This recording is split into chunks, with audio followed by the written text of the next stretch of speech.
What is going on, guys? It is Natural Kicks, and today I have brought some Nike Blazers. These are very old shoes, and I just kind of wanted to do a slight restoration and custom at the same time.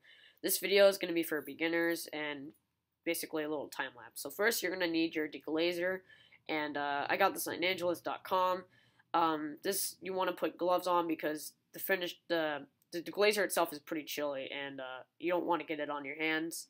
So first, you're going to want to get your applicator pads, which are basically these little round pads that you put, or rag, that you can put the deglazer on. And it basically, what the deglazer does is you're going to need it because it gets off all the factory finish and all the stuff that the factory put on it in the access paint. So basically, you're just going to want to get some on there and scrub a bit until you see some of the paint, access paint coming off. But if you see that not all the paint is coming off, that's alright. You can still have some of the paint on there. As you can see, I didn't get not much of the paint off. All you really want is a nice dull surface and a surface with lots of friction, and that's very kind of, I don't know, I can't really describe it. It's kind of sticky-ish. So yeah, just keep going. Apply a few layers. Just keep going. It really just kind of cleans and makes it more of a better canvas for you to paint on the actual shoe. So just keep scrubbing and just get all the excess off the shoe.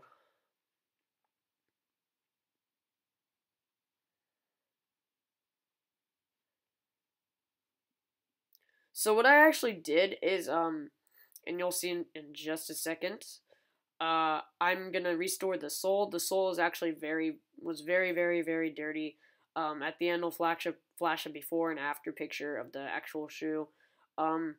So the soles were pretty dirty and they needed a restoration. So what I'm gonna do is I'm gonna paint on the sole, which I actually did glaze with some white paint.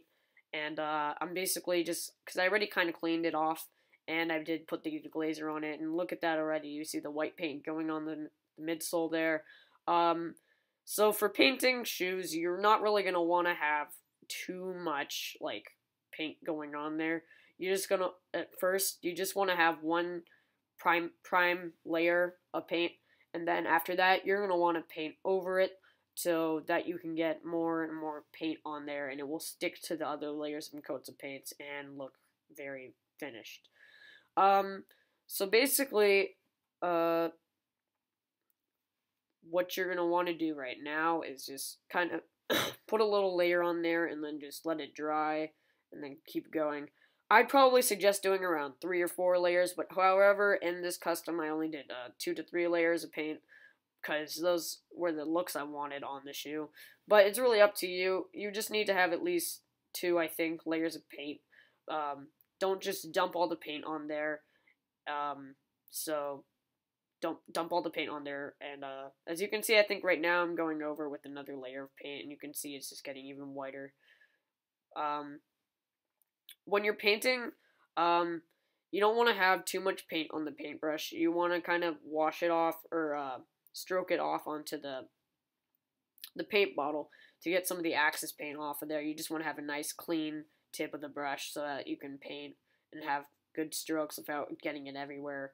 Because I know that can be a hassle, and I've done that before, so just make sure it's a nice amount.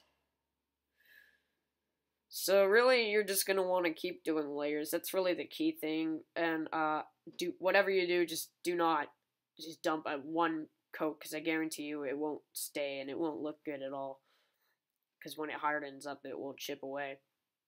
Well, not chip away, but you know what I mean. You know what I mean. So I'm just basically right now going over the shoe all over with the paint, and I'm just doing the midsole. When it comes to strokes, you're just gonna want to not have it go on any other place. Just focus on, and something with customs is it takes a lot of focus. You need to have enough focus to know what you're doing. So just basically make sure that you stroke on the right part of the shoe that you want to hit up. Make sure if you get paint somewhere you didn't want to, do not freak out. This has happened to me before a few times.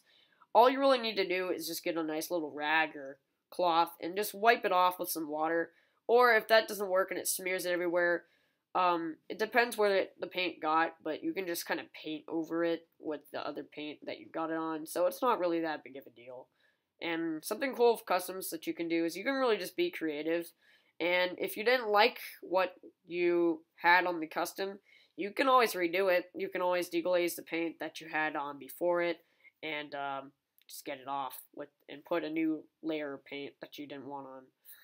So now what I'm going to do is this midsole has dried now. Now I'm just painting with the Angelus leather paint. I am giving it kind of a black cement 3, as you saw theme, if that you saw in the title of the video, and I'm just going over the gray, and then later on I will actually use this paint pen, paint dye pen to go over it with the elephant print that you see on the Jordan black cement 3s. So like I said, I'm just going over right now, just layer by layer. This is my first coat. And when you're doing customs, don't freak out if when you're painting the first layer, it should look, you should see the black coming through it, or whatever color the shoe is originally based on. So right now, I am actually painting the elephant print with the dye pen, the Angelus dye applicator pen. It works really well. It's almost like a Sharpie. You just apply the Angelus dye into it, and it's a lot more fine than a average paintbrush, and it's a lot more control, and it also looks a little better than if you had a paintbrush, because dye really works. So as you can see, I am kind of making these random little shapes, and I'm just I'm naturally talented, but if you don't know how to do these and you want to do elephant print, just go Google search elephant print, and then I guarantee you'll find some ideas, and just kind of freestyle with it. You know, right now I'm just kind of doing random little shapes, and I connect them, and I don't know, it's hard to explain, but you kind of just make it look like an elephant print. It can be a little abstract, but as long as it still gives you the general idea. I'm just kind of going over it right now, and I'm putting the final touches on the elephant print. The front of the shoe.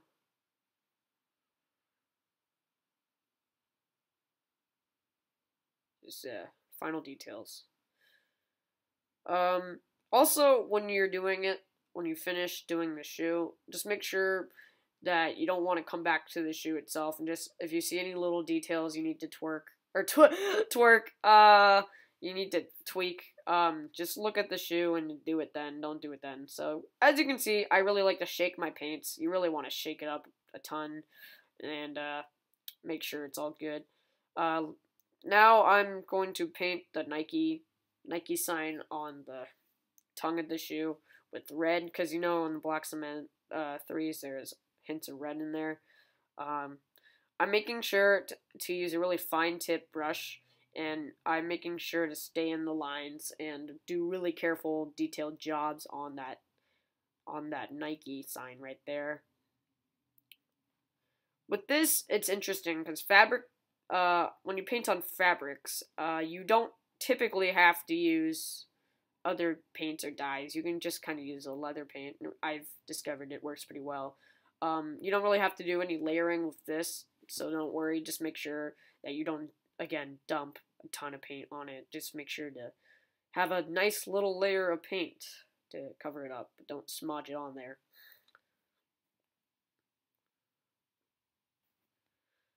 Detailing is key. I like to make sure I have everything on point.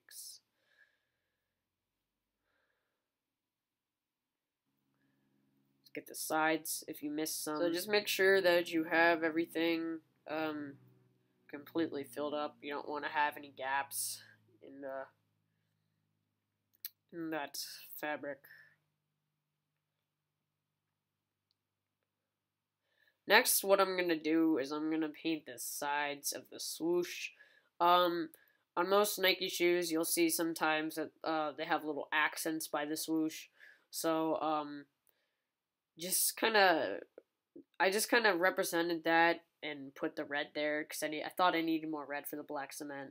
I just kind of did it around really, really thin to the swoosh. Um, on this, I did actually do layers, but I've actually cut out the layers in this video that I've actually done.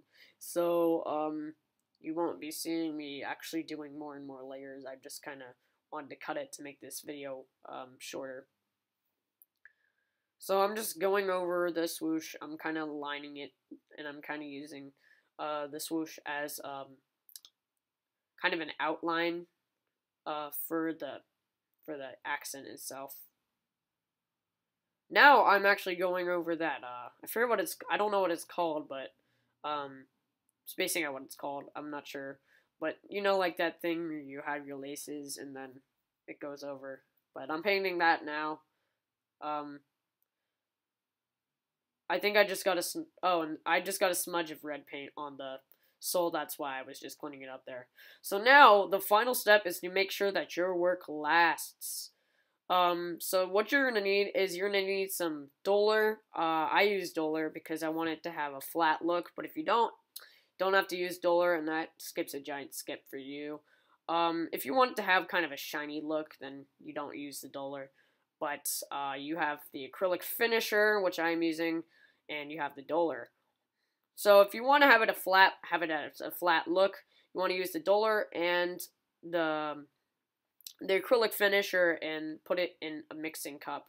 And you want to shake it up a ton, which you will see me doing. I really like to shake it up really good.